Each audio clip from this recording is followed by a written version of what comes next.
So, I'm thinking we should go to a record store. What do you think? Yeah, it's a great idea. I like it too. Let's do it. Oh, yeah.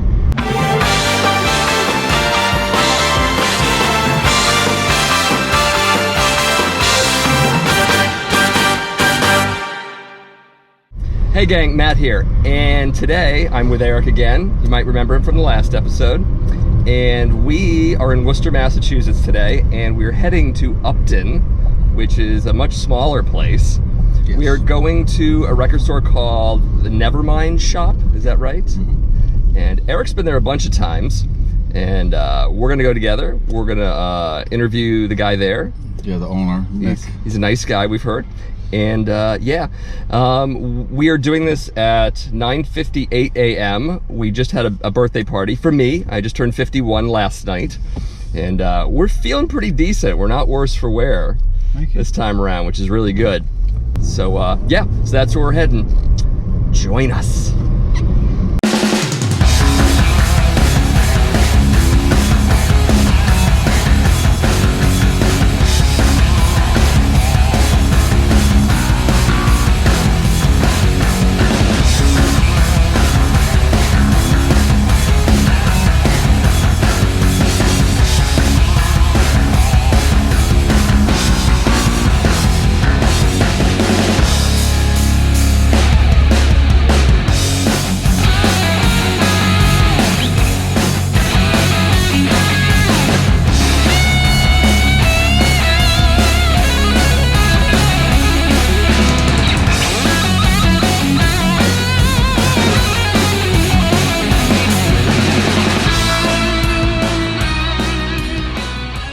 So, Mick Lawless. That is I. Any relation to Blackie Lawless of Wasp? No relation to Blackie Lawless or Lucy Lawless. She's the one I forget. That I know of.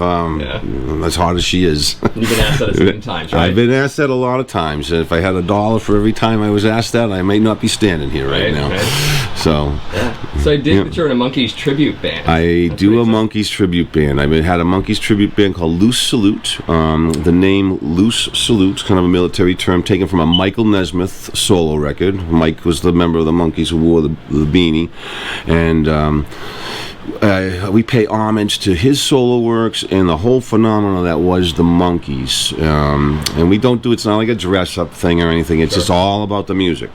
Great stable of songwriters, great musicians that played on all the records, and sometimes the Monkees kind of get a little stigmatized into a place where in the bubblegum genre, and some of it was like that, but honestly, there's a lot going on there if you really delve into the Monkees phenomenon. It was a great show. Eric and I watched it as kids. Great show, and just it was taken from the Beatles.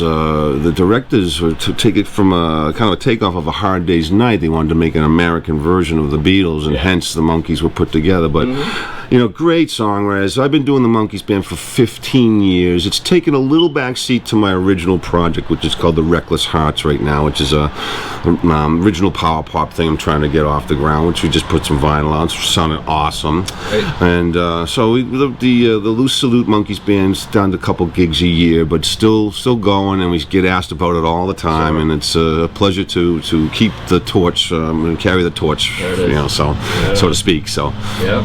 So the name of the store? The name of the store.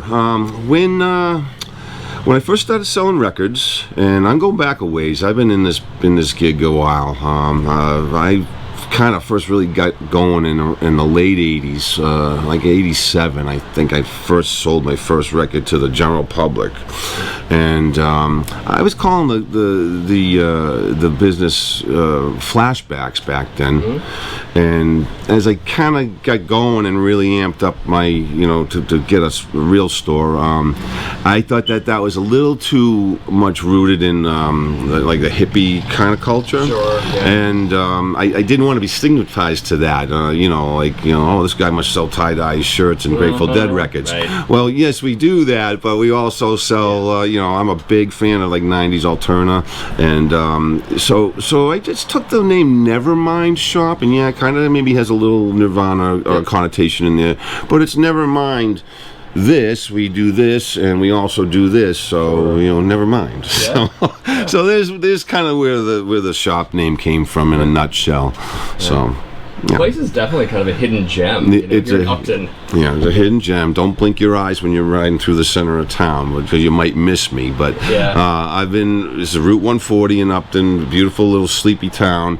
But I hit 10 years here, and I'm going on 11 years. And what really makes me feel good is I get people coming from all around. I have people from Worcester, from Hartford, Connecticut, Framingham, Franklin, Mendon, all the surrounding towns. But when I get people coming, like someone came down from Burlington a couple of weeks ago, made it a destination, which is outside of Boston. So like 45-minute trip over here. But I always tell people it's worth the trip. One kind of thing I do have going here is I kind of think I get maybe a better percentage of stock being out in the burbs like this than say some of my colleagues do in the inner city.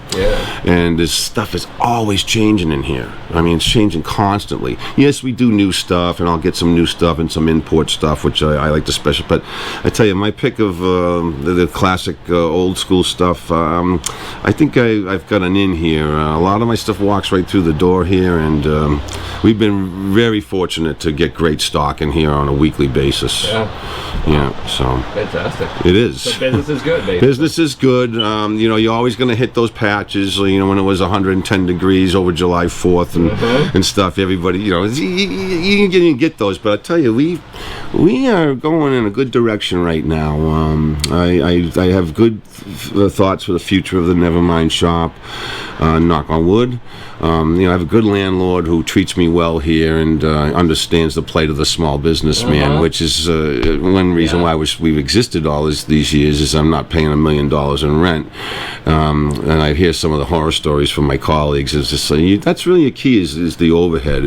But I tell you, we're doing really well here. And if you have the clientele, the location's secondary, I would say. Exactly. And we built a strong clientele in 10 years. We have great customer base, and I'd like to think my prices are fair, if not better, than my competitors in a lot of cases. So you sell at conventions and record fairs? I do, and I've been doing those forever. And as a matter of fact, after I leave you here, I've got help coming in to watch the shop. And I'm going to a night market out in Somerville, Mass, out in Union Square. And it's kind of a food fest, but, I'm complimented by bringing some posters and prints, 5-6 crates of classic vinyl and some of my punk vinyl out there. And, I'll have a good time meeting people and networking the shop at these events. And that's another reason why I get so much clientele coming out, because you're passing out business cards, you're always networking. So it's a good thing. So I do a lot of record shows. Record show season will start in the fall again, and hi. Anyway, it's all good, man. I've been doing a lot of record shows for many, many, many years. I used to travel Philadelphia, New York, Connecticut, all over. I've quelled that down a little bit with the advancement of the shop recently. I don't have to do as many, but I still like going to them. So, And you were mentioning the posters, so you do sell more than just records. I do. Second love of mine is original vintage posters. Unfortunately, a lot of that 60s stuff, like psychedelic, the old concert stuff from the 60s, which really brought the poster game into light, is really drying up out there. And some of those are getting really hard to find, the old Boston Tea Parties and all that stuff. But I get off on just as, many vintage, like the 70s head shop stuff that the Spencer's Gifts used to sell and stuff, like my classic Farrah Fawcett poster right on the wall, which what's not to like, right? So I love that. Old posters. I have a shrink wrap machine and a mat cutter downstairs, so I preserve them and we kind of keep them nice. And I also do old concert tees and magazines, ephemera, anything to do with the pop culture era from the 50s to the beginning of rock and roll to pretty much more or less the current. So we go. You keep going forward. So any weird customer stories? Well, you being a record guy and you're asking a record store owner about weird customer stories, I think that kind of goes, the clientele kind of goes with the territory there. So I have original customers, like a returning customers that come in like on a monthly basis who I kind of know their quirks, and I know what, you know, so some guys don't. Hi, there's a good customer right there. How you doing today? But yeah, outside of what you'd rightfully expect from someone who owns a record store, you're going to get anything off the charts to the most quietest, sweetest people. But we love all of our customers. Sure. Our customers are we couldn't survive without them. So, you know, so good. So the future of vinyl, what do you think? Future of vinyl is strong.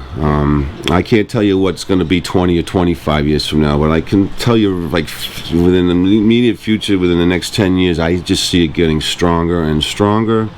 I'm glad people are waking up to the fact that digital media is not the end all be all. And I mean, what is a digital form? It's made of digibits, which is in essence kind of an artificial medium. I love analog stuff, like your classic Led Zeppelin records. You know, those were never really meant, and stuff from that genre were never really meant to be played digitally, in my mind, because it was recorded analog. If you get the right sound system and the right components, there is nothing better than a nice sweet sound of a nice hot vinyl. And I think the future is strong. I'm gonna say it's just only gonna get better in the next few years, and I'm excited about it. You know, we're doing new stuff in here now as well as old. I'm getting some import stuff which people seem to be really liking, and I like to think that my prices are better than my competitors too. So there you go. Yeah, so I'm excited about the future, actually. Good. Yeah. Well, thank you for talking with me. My pleasure. It's the Nevermind Shop at 1 Milford Street, Upton, Massachusetts. Come by and say hello. There it is. All right. Thank you. All right, man. And we're back. And it was a pretty good buy, huh? We got some stuff. Yeah, we got some good stuff it's a good little shop. Yeah. I like going down there. You're familiar with it. You've been there a number of times. Yes. Yeah, and you know the owner as well. Yeah, we're friends on Facebook. One of the many reasons I brought him. Yeah, or he brought me. Yeah. You know, we went through that before. Yeah, this is my idea again. Yeah, it is. This one. This guy right here. So, yeah, overall, how do you think the interview went? I think it went well. Yes, good. The questions I expected you would ask, especially about his last name. I kind of figured you would catch on that. Yeah, with his last name. Definitely. And interesting guy, friendly.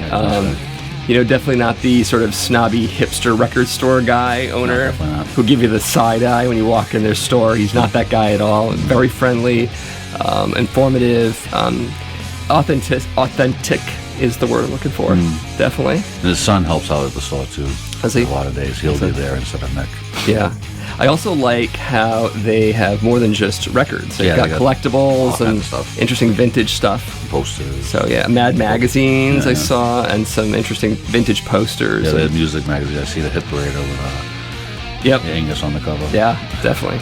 So all in all, a good time. Definitely enjoyed it. Yeah, I always like taking the ride down there. Yeah. All right. Well, Eric, thank you for being on the show again and helping me out. I really appreciate it. Thanks for having me help. Right on. Enjoy doing it. All right. Laters. Before I go, I'd love to thank Eric and Mick for helping me make this episode pretty darn great, actually. I definitely recommend this shop if you're ever in Upton, Massachusetts, which, I don't know, that could happen, right? Also, I shot a Patreon-exclusive video on the records Eric and I bought. And if you're interested in seeing that, plus other exclusive content, you should definitely become a patron of The Accusation Network. Log on to patreon.com/The Accusation Network. Check out the reward tiers and see how you can contribute. And of course, like this video, subscribe to this channel, and share the other videos. All of that helps me out a great deal, and I need support, so definitely bring it on. Oh, and let me know in the comments what you think of the show. And if you have any other record stores you go to, maybe you got one in your favorite town or whatever, I'd definitely love to hear about that. Always interested in what's going on around the country and around the world. Maybe you're in Europe, maybe you're in Asia. Love to know that too. Leave your thoughts in the comments. That's all for now. Take care and ever forward.